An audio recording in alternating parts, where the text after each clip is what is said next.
এ মুসলমান ইমানদার আল্লাহর গোলাম, হযরতে সুমাইয়াকে সর্বশেষ যখন বলা হলো এ সুমাইয়া ঈমান ছাড়বা না জীবন দিবা, হযরতে সুমাইয়া রাদিয়াল্লাহু তাআলা আনহা বলেন, এ আবু জাহেল, আমি সুমাইয়ার একটা জীবন কেন, আমি সুমাইয়ার যদি 1000 জীবন থাকতো, 1000 জীবন আমি দেওয়ার জন্য প্রস্তুত ছিলাম। 1 সেকেন্ডের জন্য, 1 মুহূর্তের জন্য আমি দৌলত ঈমান ছাড়তে পারবো না। যখন এই কথা বলেছে, দুষ্ট কাফের আবু জাহেল রাগে রাগান্বিত হয়ে যায়। শুধু তাই নয়, মুখের ভিতর তুতু নিক্ষেপ করেছে। আবু জাহেল রাগে আগুন হয়ে গেছে। এ আমার বন্ধুগণ, হযরতে সুমাইয়া রাদিয়াল্লাহু তাআলা আনহাকে যখন উলঙ্গ করা হয়েছে, উলঙ্গ করার পর বর্ষা দিয়ে যখন লজ্জাস্থানের ভিতর এইভাবে আঘাত করবে, আঘাত করার সঙ্গে সঙ্গে দুনিয়ার জমিন থেকে চলে যাবে। ইতিপূর্বে হযরতে আম্মার রাদিয়াল্লাহু তাআলা আনহুকে বলতেছেন, আম্মার, আমি হয়তো কিছুক্ষণের ভিতরে দুনিয়ার জমিন থেকে চিরদিনের জন্য বিদায় হয়ে চলে যাব রে আম্মার। বাবা একটা কথা বলে যায় রে বাবা, দৌলতে ঈমান কিন্তু ছাড়তে পারবা না। আমি দুনিয়াতে চলে যাব, কোনো সমস্যা নাই, তুমি কিন্তু দৌলতে ঈমান ছাড়তে পারবা না। এই জন্য রে মুসলমান ভাইরা আমার, একটা ঈমানদারের সামনে কত পরীক্ষা আসবে, তারপরে 1 সেকেন্ডের জন্য, 1 মুহূর্তের জন্য নয়রা শোয়া যাবে না। হযরতে সুমাইয়া রাদিয়াল্লাহু তাআলা আনহার লজ্জাস্থানের ভিতর যখন বর্ষা দিয়ে আঘাত করলো, রক্তকরণ হচ্ছে, আস্তে আস্তে করে রক্তকরণ হচ্ছে, আর দুনিয়ার জমিন থেকে চিরদিনের জন্য বিদায় হয়ে চলে গেছে, আর শহীদি দরজা লাভ করেছে। আর ইসলামের সর্বপ্রথম মহিলাদের ভিতর শহীদ হয়েছিলেন হযরতে সুমাইয়া রাদিয়াল্লাহু তাআলা আনহা। এই জন্য আমার বন্ধুগণ, দৌলতে ঈমান ছাড়া যাবে না। দৌলতে ঈমান কি করা যাবে না? দৌলতে ঈমান ছাড়তে পারবো না। জীবন চলে যাবে, যৌবন চলে যাবে, 5 টাকার চার কাছে আমরা ঈমান ছাড়বো না। এই যে মাদ্রাসা প্রতিষ্ঠান, এই প্রতিষ্ঠান নিয়ে মাঝে মাঝে কিন্তু বিভিন্ন রকমের চক্রান্ত শুরু হয়ে যায়, ঠিক কিনা বলেন? কিন্তু আমার বন্ধুগণ, এইটাই হলো এই জায়গা থেকেই কিন্তু মানুষ তৈরি করার একটা কারখানা। আমরা প্রত্যেকে চেষ্টা করব মাদ্রাসায় সুদৃষ্টি রাখার জন্য, ঠিক কিনা বলেন? আল্লাহ তাআলা কাল হাসরের ময়দানে মুসিবতের দিনে উসিলা তালাশ করবে, ঠিক কিনা বলেন? উসিলা ছাড়া কেউ জান্নাতে যাইতে পারবে না। আমরা মাদ্রাসার দিকে খেয়াল করবো না ভাই? 1 সপ্তাহের ভিতরেও কবরের পাশে কেউ যায় না। 1 সপ্তাহ চলে যায়, 1 মাস চলে যায়, বছরের পর বছর চলে যায়, কবরের পাশে কেউ যায় না। কিন্তু যেহেতু কবরের পাশে একটি মাদ্রাসা, যারা আজকে মাদ্রাসার জায়গা দিয়ে সুন্দর পরিবেশ করে দিয়েছেন, যারা অন্ধকার কবরে শুয়ে আছেন, যতদিন পর্যন্ত এই দ্বীনি প্রতিষ্ঠান থাকবে ততদিন পর্যন্ত তারা কবরে শুয়ে শুয়ে নেকি পাইতে থাকবে, সব পাইতে থাকবে, ঠিক কিনা বলেন? এই জন্য আমার কথা হলো, এই জন্য বন্ধুগণ, মাদ্রাসার প্রতি আমাদের প্রত্যেকের সুদৃষ্টি রাখতে হবে। কারণ হলো, দুনিয়াতে কিছুই থাকবে না, কিছুই থাকবে না দুনিয়াতে। কিন্তু এই দ্বীনি প্রতিষ্ঠানগুলি কিছু জিনিস রয়েছে, দুনিয়ার ভিতর দুনিয়া মানুষ হয়ে যাবে, কিন্তু কিছু কিছু বিষয় থাকবে। আর আল্লাহ তাআলা তাদের বিনিময়ে, তাদের উসিলাতে আল্লাহ তাআলা মাফ করতে পারেন কি পারেন না? তাই আমি সবচাইতে বড় কথা হলো, আজকে জালাকান্দি আল মদিনা ইসলামিয়া একাডেমি, আল মদিনা ইসলামিয়া মাদ্রাসা ও এতিমখানার মাহফিল হওয়াতে আপনারা প্রত্যেকেই খুশি না বেজার? কম খুশি না বেশি খুশি? আল্লাহ তাআলা কবুল করুক। কারণ গতকালকে কিন্তু এখানে মাহফিল হয় নাই, আগামীকালকে হবে, পরে আর হবে না। হয়তো কারো জীবনের জন্য আজকের মাহফিল শেষ, আবার কারো জীবনের জন্য এবারের বছরের জন্য, মানে এবারের বছরের জন্য মাহফিল শেষ হইতে পারে না। কারণ গত বছর যারা ছিল আজকে এবছর তারা অনেকেই নাই, ঠিক কিনা ভাই? মাত্র দেখতে পাচ্ছি মসজিদের পালকি নিয়ে যাচ্ছে মাদ্রাসা থেকে, না জানি কোন দিক দিয়ে কোন সিটে এসে পড়ছে। এই জন্য রে মুসলমান ভাইরা আমার, আপনি আমার হায়াতের জিন্দেগির ভিতর থেকে যেহেতু সময় সংকীর্ণ, আমি ভূমিকা আরো লম্বা করলাম না। আপনি আমার হায়াতের জিন্দেগির ভিতর থেকে আজান কিন্তু শেষ হয়ে গেছে, ঠিক কিনা বলেন? আজান শেষ হয়ে গেছে, ইকামত শেষ হয়ে গেছে রে বন্ধুগণ। এখন শুধু বাকি আছে জানাজা। না জানি কখন কোন মুহূর্তে জানাজা আপনি আমার শুরু হয়ে যায়, কেউ জানে না। জানেন কে? এই জন্য রে মুসলমান ভাইরা আবার না জানি মসজিদের মিনার থেকে ঘোষণা চলে আসে, ইদ্রিস আলী দুনিয়ার জমিন থেকে ইন্তেকাল করিয়াছেন, আব্বাস আলী দুনিয়ার জমিন থেকে ইন্তেকাল করিয়াছেন। ইন্না লিল্লাহি ওয়া ইন্না ইলাইহি রাজিউন।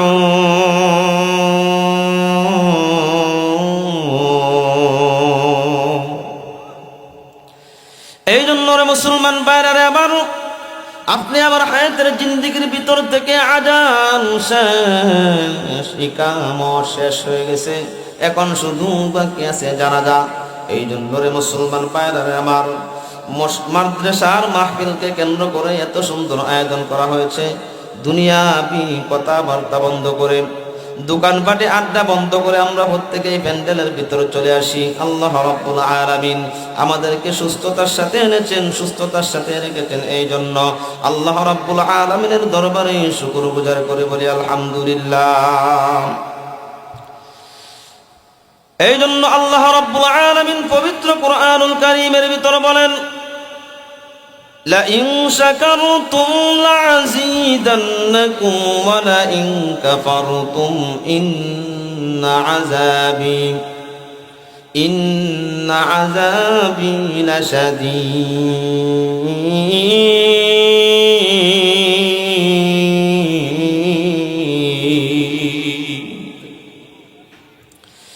আল্লাহ রাব্বুল আলামিন বলেন যে আমার নিয়ামত পাওয়ার পর শুকরগুজার করবে, আমি রব্বুল আলামিন সেই বান্দার আমলনামায় নিয়ামত বাড়িয়ে দিব। কার কথা? আর যারা না শুকরি বান্দা হয়ে যাবে তাদের কাছ থেকে আমি নিয়ামতগুলি ছিনিয়ে নিব। শুধু তাই নয় রে মুসলমান,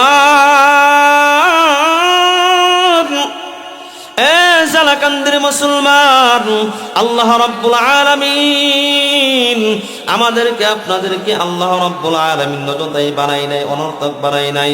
যেমন মাহফিল দেওয়ার পিছনে একটা উদ্দেশ্য রয়েছে, আমাদেরকে আপনাদেরকে বানানোর পিছনেও কিন্তু একটা উদ্দেশ্য রয়েছে, ঠিক কিনা বলেন? আল্লাহ রাব্বুল আলামিন বলেন, আফাহাসিবতুম আন্নামা খালাকনাকুম আবাসান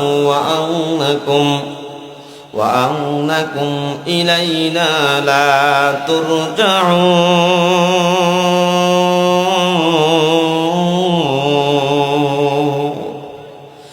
আল্লাহ রাব্বুল আলামিন বলেন, এ দুনিয়ার ইমানদার আল্লাহর গোলাম, আমি তোমাদেরকে অনর্থক বানাই নাই, অযথাই বানাই নাই।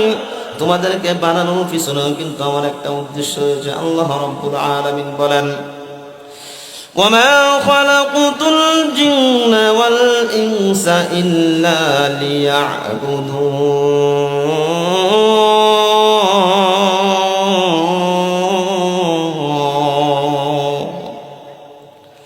আল্লাহ রাব্বুল আলামিন বলেন, জিন এবং ইনসান দুইটা জাতিকে আমি বানিয়েছি আমার দাসত্ব করার জন্য, আমার গোলামি করার জন্য, আমার কুদরতিভাবে সাজদা করার জন্য।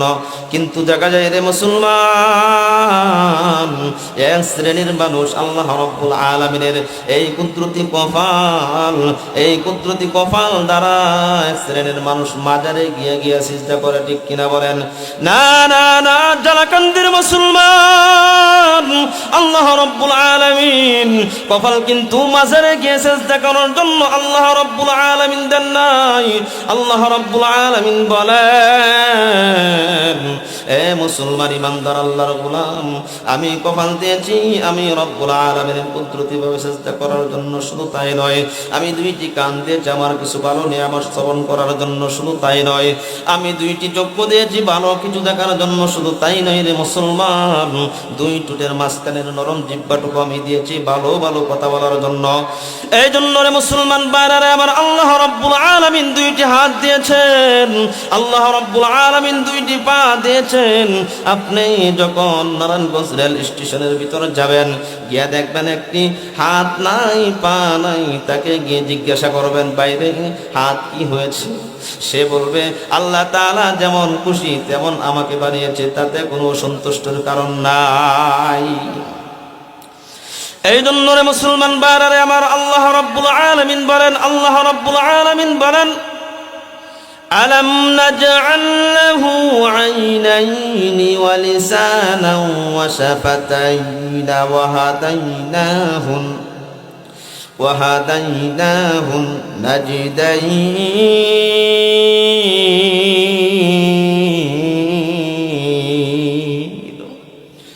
আল্লাহ রাব্বুল আলামিন বলেন, অযথাই তোমাদেরকে আমি চক্ষু দেই না, অযথাই তোমাদেরকে আমি হাত দেই নাই, অযথাই তোমাদেরকে আমি দুইটি কান দেই নাই। দেওয়ার পিছনে একটা মাত্র উদ্দেশ্য হলো, এই হাতের দ্বারা পবিত্র কুরআনুল কারীম সুন্দর করে গুছিয়ে গুছিয়ে পড়তে হবে, চোখের দ্বারা ভালো কিছু দেখতে হবে, কানের দ্বারা ভালো কিছু শ্রবণ করতে হবে। এই জন্য রে মুসলমান ভাইরা আমার, না জানি কখন কোন মুহূর্তে মৌতের ঘাটে লেগে যাইতে হয়। এই জন্য আপনি আমি যতদিন দুনিয়াতে থাকবো, অল্প কিছুদিন যাই, যতদিন আল্লাহ রাব্বুল আলামিন রাখেন, ঈমান আমল মজবুত করে তারপরে অন্ধকার কবরে যাইতে হবে, ঠিক কিনা বলেন? এই জন্য রে মুসলমান ভাইরা আমার তিলাওয়াতকৃত আয়াতের ভিতর আল্লাহ রাব্বুল আলামিন বলেন, ইন্নাল্লাযীনা আমানু ওয়া আমিলুস সালিহাতি কানাত লাহুম জান্নাতুল ফিরদাউসি নুজুলা। আল্লাহ রাব্বুল আলামিন বলেন, ইন্নাল্লাযীনা আমানু, নিশ্চয়ই যারা ঈমান আনবে। আল্লাহ রাব্বুল আলামিন বলেন, নিশ্চয়ই যারা ঈমান আনবে, নেক আমল করবে। আল্লাহ রাব্বুল আলামিন বলেন, ঈমান আনার কারণে, নেক আমল করার কারণে আল্লাহ রাব্বুল আলামিন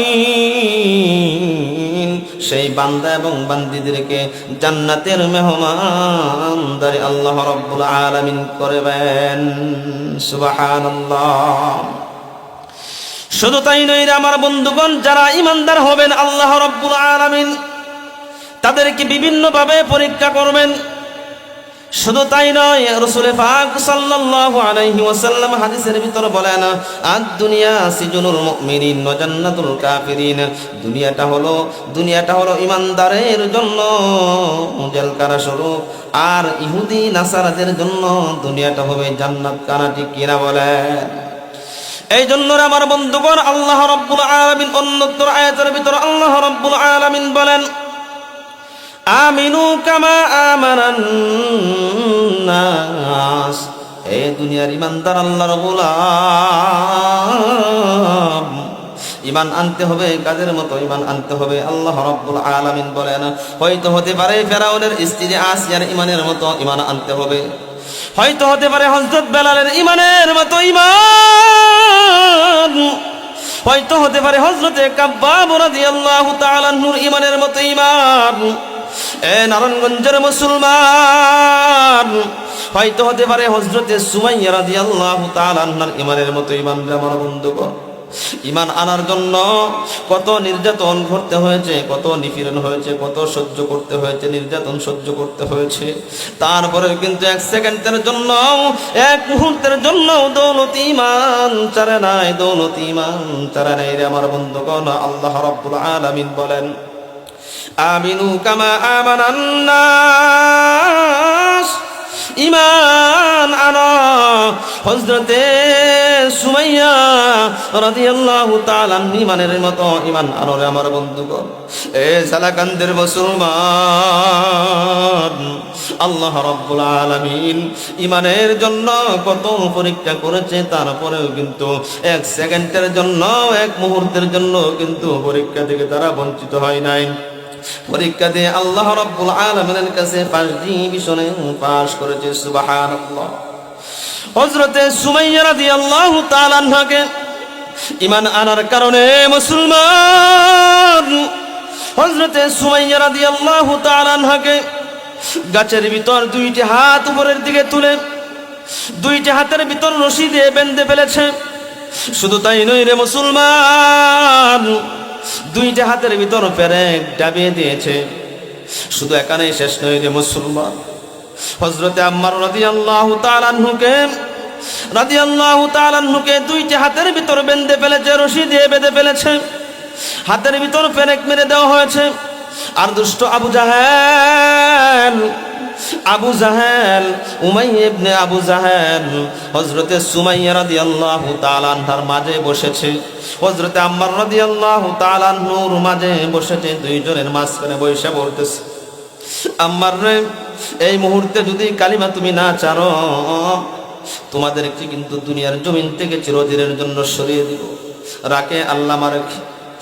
এ মুসলমান ইমানদার আল্লাহর গোলাম, কত দামি সম্পদ ঈমান। হযরতে সুমাইয়া রাদিয়াল্লাহু তাআলা আনহা বলেন, না না না, আমার জীবন চলে যাবে তাতে কোনো অসুবিধা নাই, আমার জীবন শেষ হয়ে যাবে তাতে কোনো অসুবিধা নাই, তারপরেও আমি ঈমান ছাড়তে পারবো না। আমার জীবন চলে যাক তাতে কোনো সমস্যা নাই, তাতেও কিন্তু আমি ঈমান ছাড়তে পারবো না। আবু জাহেল বলতেছে, আম্মার, তোমার আম্মা জানকে তুমি একটু বুঝাও, তোমার আম্মা জান নেকা কালিমা গ্রহণ করেছে, তাতে কোনো অসুবিধা ছিল না, কিন্তু দেখা যায় এখন তশকিল করে করে গ্রামের ভিতর ঢুকে ঢুকে আমাদের ধর্মের মানুষদেরকে তোমাদের ধর্মের ভিতর নিয়ে যাচ্ছে, এটা তো বরদাস্ত করা যায় না। আম্মার রাদিয়াল্লাহু তাআলা আনহুকে কানে কানে গিয়ে বলেন, আম্মার রে, তোমার আম্মা জান যদি কালিমা না ছাড়ে, তোমার আম্মা জানের শরীর থেকে কিন্তু আমি কাপড় টেনে টেনে কুলে উলঙ্গ করতে বাধ্য হয়ে যাব। নাউযুবিল্লাহ। এ জালাকান্দির মুসলমান, হযরতে আম্মার রাদিয়াল্লাহু তাআলা উপযুক্ত সন্তান, একটা উপযুক্ত সন্তানের সামনে যদি আম্মা জানদের শরীরের কাপড় কোলে নেওয়া হয়, হযরতে সুমাইয়া রাদিয়াল্লাহু তাআলা শরীর থেকে কাপড় আস্তে আস্তে করে কোলে নিয়ে যাচ্ছে, উলঙ্গ করতেছে। আম্মার রাদিয়াল্লাহু তাআলা মাথাটা নিচের দিকে দিয়ে বলতেছেন, আল্লাহ মালিক, আমার চোখের সামনে আমার আম্মা জানকে দুষ্ট আবু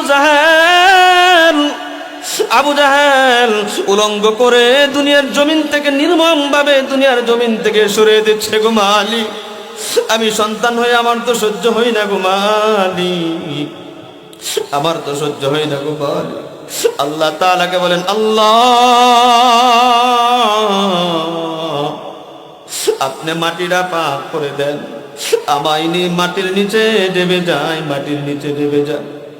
এ মুসলমান ইমানদার আল্লাহর গোলাম, হযরতে সুমাইয়াকে সর্বশেষ যখন বলা হলো, এ সুমাইয়া ঈমান ছাড়বা না জীবন দিবা, হযরতে সুমাইয়া রাদিয়াল্লাহু তাআলা আনহা বলেন, এ আবু জাহেল, আমি সুমাইয়ার একটা জীবন কেন, আমি সুমাইয়ার যদি 1000 জীবন থাকতো, 1000 জীবন আমি দেওয়ার জন্য প্রস্তুত ছিলাম। 1 সেকেন্ডের জন্য, 1 মুহূর্তের জন্য আমি দৌলত ঈমান ছাড়তে পারবো না।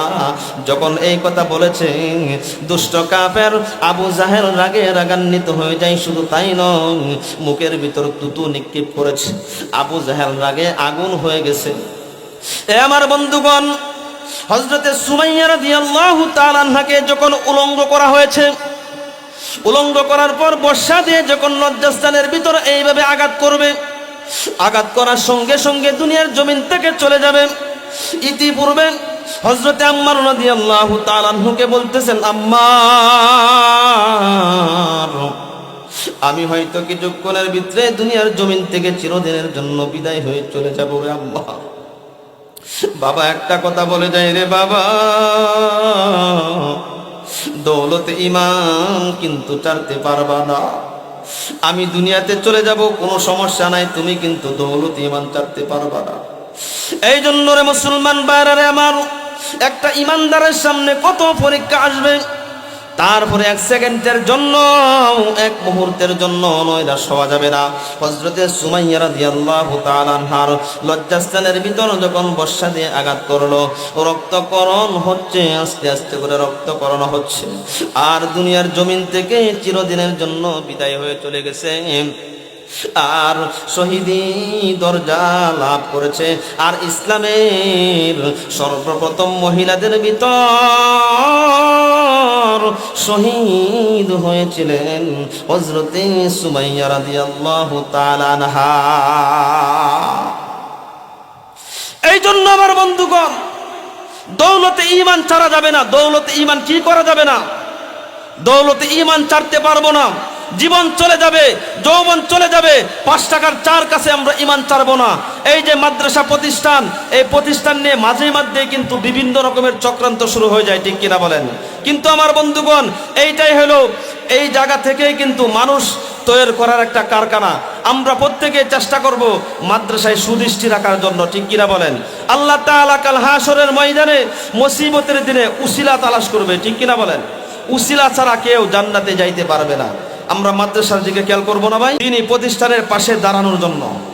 এই জন্য রে মুসলমান ভাইরা রে আমার, আল্লাহ রাব্বুল আলামিন পবিত্র কুরআনুল কারীমের ভিতরে বলেন, আমিনু কামা আমানান নাস। আল্লাহ রাব্বুল আলামিন বলেন, ঈমান আনতে হবে সাহাবায়ে কেরামের ঈমানের মতো ঈমান। হযরতে সুমাইয়া রাদিয়াল্লাহু তাআলা আনহা ঈমান দিয়েছে আল্লাহর জন্য, আল্লাহর দ্বীন প্রতিষ্ঠার জন্য। 1 সেকেন্ডের জন্য কিন্তু দ্বিধাবোধ করে নাই। হযরত আম্মার রাদিয়াল্লাহু তাআলা আনহুকে কত নির্যাতন করেছে। আম্মারের আব্বাকে নির্যাতন করতে করতে কোনো এক পর্যায়ে দুনিয়ার জমিন থেকে চিরদিনের জন্য বিদায় হয়ে চলে গিয়েছে। তারপরেও কিন্তু দৌলতে ঈমান ছাড়ে নাই। আমার তিলাওয়াতকৃত আয়াতের ভিতর আল্লাহ রাব্বুল আলামিন বলেন, ইন্নাল্লাযীনা আমানু ওয়া আমিলুস সালিহাতি কানাত লাহুম জান্নাতুল ফিরদাউসি নুজুলা। আল্লাহ রাব্বুল আলামিন বলেন, নিশ্চয়ই যারা ঈমান আনবে, নেক আমল করবে। আল্লাহ রাব্বুল আলামিন বলেন, নিশ্চয়ই যারা ঈমান আনবে, নেক আমল করবে, আল্লাহ রাব্বুল আলামিন জান্নাতে তাদেরকে মেহমানদারি করাবেন। আমি সাধারণ একটি ঘটনা বলে আপনাদের মাঝখান থেকে বিদায় নিব। দিল্লি শহরের ভিতর যারা দিল্লিতে গেছেন, এই যে তাকিয়ে দেখুন কুতুব মিনার, নেক আমলের কত দাম। আল্লাহ রাব্বুল আলামিনের কাছে নেক আমলের কত দাম। কুতুব মিনার কুতুবউদ্দিন মুখতিয়ার কাকি রহমাতুল্লাহি আলাই, কাজা কুতুবউদ্দিন কাকি মুখতিয়ার কাকি রহমাতুল্লাহি আলাই এত বড় আল্লাহ ওয়ালা বুজুর্গ ব্যক্তি ছিলেন। আমার বন্ধুগণ, ইন্তিকালের পূর্ব মুহূর্তে কাজা কুতুবউদ্দিন মুখতিয়ার কাকি রহমাতুল্লাহি আলাই কাদেমকে ওসিয়ত করে গেলেন, আরে কাদেম, আমি যখন দুনিয়ার জমিন থেকে চিরদিনের জন্য বিদায় হয়ে চলে যাব, 4 গুণওয়ালা ব্যক্তি দেখে আমার জানাজা সম্পূর্ণ করবা। যদি 4টা গুণ না থাকে তাহলে আমার লাশ জমিনের উপর রেখে দিবা, দাফন করার কোনো প্রয়োজন নাই। কাজা কুতুবউদ্দিন মুখতিয়ার কাকি রহমাতুল্লাহি আলাই ইন্তিকাল যখন করলেন, ইন্তিকালের পূর্বে লক্ষ লক্ষ হাজার হাজার লক্ষ লক্ষ মানুষ জামায়াতের জন্য উপস্থিত হয়ে গিয়েছে। কিন্তু দেখা যায় রে আমার বন্ধুগণ, কাদেম বলতেছেন 4 গুণওয়ালা যে ব্যক্তি ভারতবর্ষের ভিতর আছে তারা শুধু জানাজা পড়াইতে পারবেন। ওনার সন্তানকে বলে যায় নাই, কোনো মুহাদ্দিস সাহেবকে বলে যায় নাই, কোনো তাফসীর কারককে বলে যায় নাই, কোনো মসজিদের ইমাম খতিবকে বলে যায় নাই, কোনো রাজা বাদশাকে বলে যায় নাই। কয়টা গুণের কথা বলা হয়েছে? 4টা গুণের কথা বলা হয়েছে। খাজা কুতুবউদ্দিন মুখতিয়ার কাকি রহমাতুল্লাহি আলাই 1 নাম্বার গুণের কথা বলা হয়েছে, যার জীবনে আসরের ফরজের আগে 4 রাকাত সুন্নত নামাজ কাজা হয় নাই। 1 নাম্বার গুণ হলো আসরের নামাজের আগে সুন্নত কাজা হয় নাই। এমন একটা গুণ থাকতে হবে। 1 নাম্বার গুণ, আসরের নামাজের আগে সুন্নতে জায়দা 4 রাকাত সুন্নত কাজা হয় নাই তার জীবনে, এমন একটা 1 নাম্বার গুণ।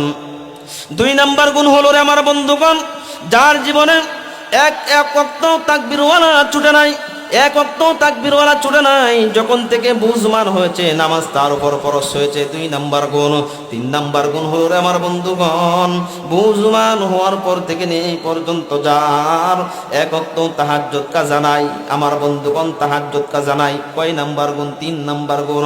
চার নাম্বার গুণ হলো রে আমার বন্ধুগণ, উপযুক্ত বয়স থেকে শুরু করে আজীবন মরণ পর্যন্ত কোন বেগানা নারীর দিকে চোখ তুলে তাকাই নাই।